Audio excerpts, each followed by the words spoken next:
So, talking about some things I wrote a little over a year ago, some prompts. So we have like one, two, three, at least 3 or 4 prompts. So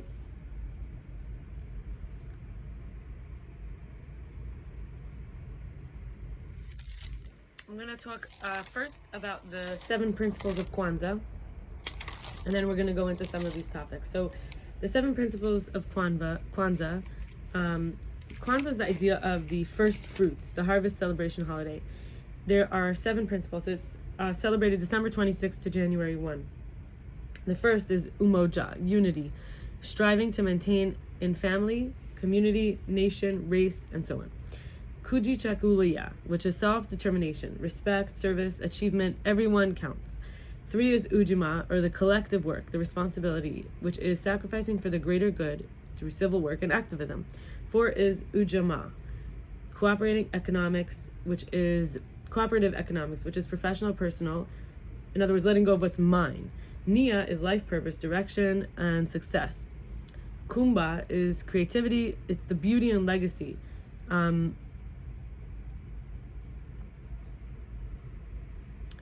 It's basically improving, it's living and improving and righteousness, really. Then, oh no, sorry. Kumba is creativity, which is beauty and legacy, but Imani, which is faith, is believing and improving and righteousness. So I thought, let me do a little bit of inner stuff. I can't do all of them, but I did a few. So in terms of unity and wanting to grow and self-determination, connecting with the collective, what's the hardest part is when people are hurting us. So I wanted to look into hurt people. So manipulators as role models prepare someone to see others' weaknesses and vulnerabilities and insecurities and blind spots and control others and distract people and mislead or trick or bully or dominate. And this is because when people have their fear and their grief, their intolerance for grief played on,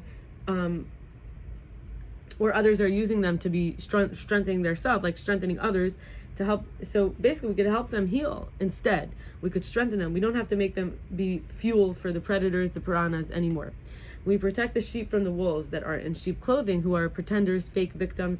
Why would somebody sometimes, why would, not everybody who's in a wolf in sheep's clothing even realizes it. Sometimes they're trying to be with the sheep and they're just hurting people because they're a wolf. And they should be around wolves, not sheep. So sometimes we might lower our guard to the wrong person who seems innocuous.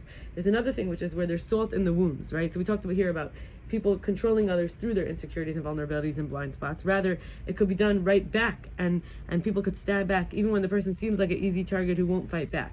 So there's really this idea that, it's very risky work to exploit others. You don't know at any point when you'll be exploited. So this idea is like, instead of me pointing to someone else and saying that they're the exploiter, let's see where each of us exploits others, doesn't want to cooperate, wants to take credit for other people's work, this self-improvement. So I want to grow. I don't want to be so sure I know who I am or how I'll be. And I want room to become, to arise into myself, to be changed, to be vulnerable and not the expert. To let life be surprising and God reveal new beyond my exposure and conditioning, which can transform me, and knowledge that is infinite or very extraordinary.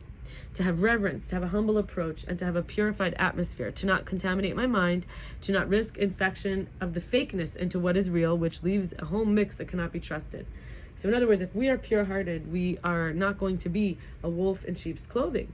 So then we have to connect, like, I think the final 2 portions is like, the spiritual side of it, which is like spiritual immunity, and then also like recognizing what we're sick of. So I'm sick of means this is how to become more pure. Even if we are trying to be so good, but it's coming from bad intentions, trying to control or dominate people, or trying to, to keeping them vulnerable, keeping them sort of keeping them sort of dependent. So when we help people who don't value our offerings, we sacrifice our own time, energy, privacy, resources, and skills. And people who always want more and always find problems, we can be sick of it because, granted, we might think, we're the bigger person, but that doesn't, oops, sorry about that, my dress went up. So that doesn't actually help us when we don't want that to happen to us. So it doesn't actually help the world. We just keep people in that position where they're continuing to do stuff like that. So let's go deeper here. And we're going to say, when we help people, when basically when we instead of working on ourselves just to be treated. Okay, so I want to say, what's the root here? We're going to continue going to the root. So pigeonholing or projections or assumptions of ourselves, basically that someone else can't do it or we can't do it, being told to do better or change by people who want to do better or change. I'm sick of working on myself just to be treated or spoken to like I never improved, and I'm sick of people taking advantage of my compassion and loyalty so that they don't have to grow or work.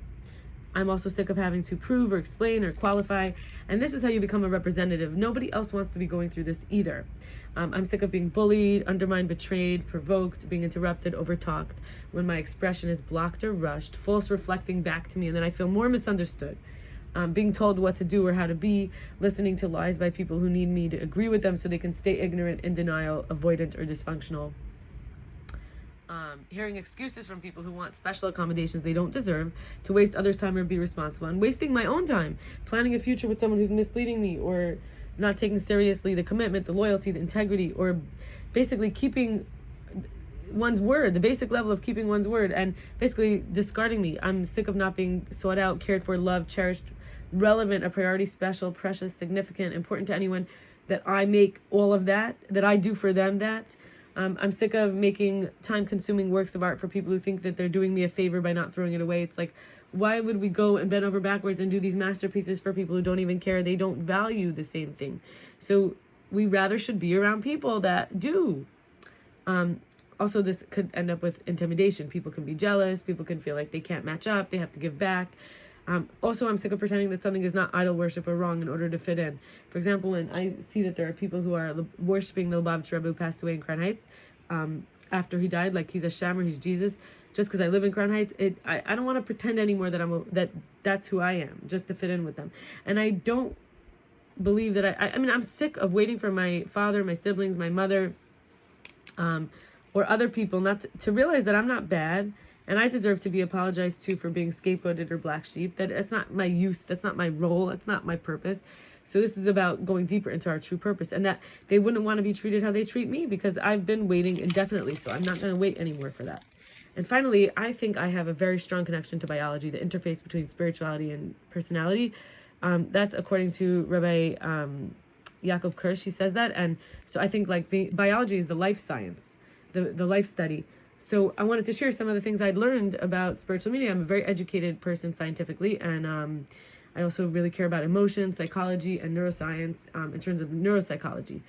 So, and I worked as a research assistant for a clinical hypnotherapist, and I studied the immune system and bioimmunity and so on and so forth. So I want to share a few things that I think relate to spiritual immunity, or we call it the immunity of the psyche. So nature abhors a vacuum. Oops, oh, what, hold on.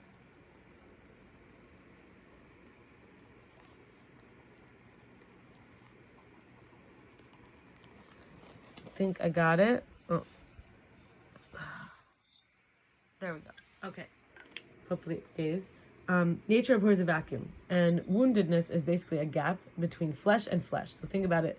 If God forbid someone were to get a cut on their hand, let's say this is their hand, right?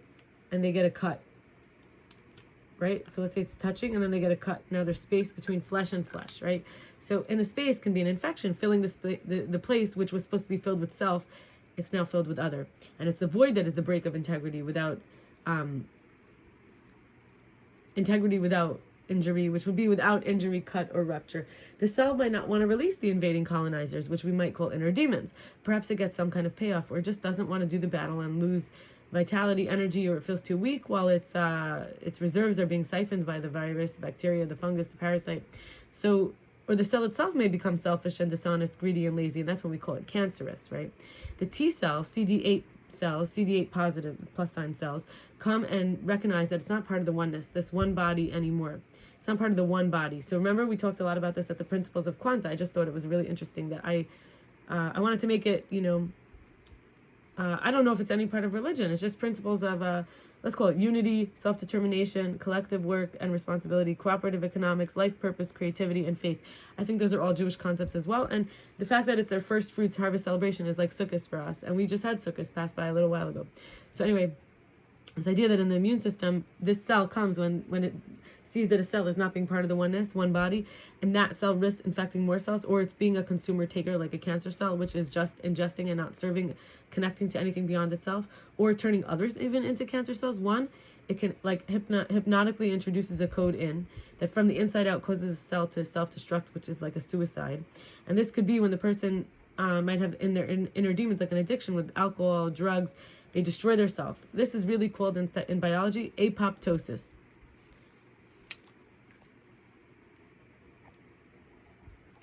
Apoptosis. Then when the other way that this the T cell will handle this is tagging that cell as, for an intermediary with no personal interest, no room to negotiate. This intermediary has no personal interest, no room to negotiate, brainwash, be brainwashed or manipulated, cheated, begged, or pleaded with. It's like a golem like a robot almost, like a living robot, or an angel, with one job only, which it does without bias or judgment, to come and destroy through consuming from outside the infected cancerous self, the cell, which is then in biology called phagocytosis. This can be, when we think of the person, it's like a psychosis, right? It's losing the mind, no longer autonomic, no longer autonomy,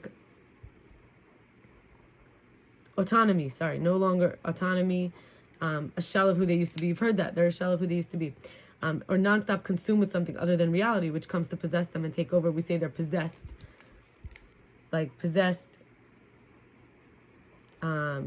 consumed. You might see someone like this in almost like a caricature of an insane person. So having integrity so that there's no gaps, removing the space where regret, guilt, shame, etc., by resolving their causes, and then being real in those places, basically being full of the true self. So not being dishonest, not selling out, not avoiding our life's mission, not ignoring responsibility so that there isn't a way in for this demonic, or that basically the habit of wastefulness. Cancer is basically useless tissue serving no purpose, but it tries to use and control other cells via the domination for its purpose, not in line with the whole, with the one, and thereby actually causing harm to infest the cell, which we're calling the self. So, here we're calling it this, the immunity of the psyche, or the self. And that's all for today. And I want to wish everybody a good Shabbos with spiritual immunity, a healthy psyche, no cancer energy, no vacuum energy, and with integrity, and having the vitality to do the inner battle, to heal, to not be siphoned by any inner demons, bacteria, virus, fungus, parasites, and not to be wasteful, not to sell out, not to avoid our life mission, not to ignore responsibilities, to be real, to resolve the causes, not to try to control others through domination, not to use others for our purposes, but rather to serve, to connect beyond ourselves, not just to be a consumer, a taker, and not to become colonized to the point where we actually become colonizers. In other words, not to be having cancer invade to the point that we become cancerous. Rather, to recognize that we want to grow and to see what we're sick of and get rid of what we're sick of, the sicknesses of what we're sick of, the old patterns, and that make us unhealthy, and instead to grow and to embody these principles. 7 days of the week, 7 principles, right? Unity, collective work and responsibility, self-determination, cooperative economics, life purpose, creativity, and faith. Amen. And I wish you all a good Shabbos. Bye-bye.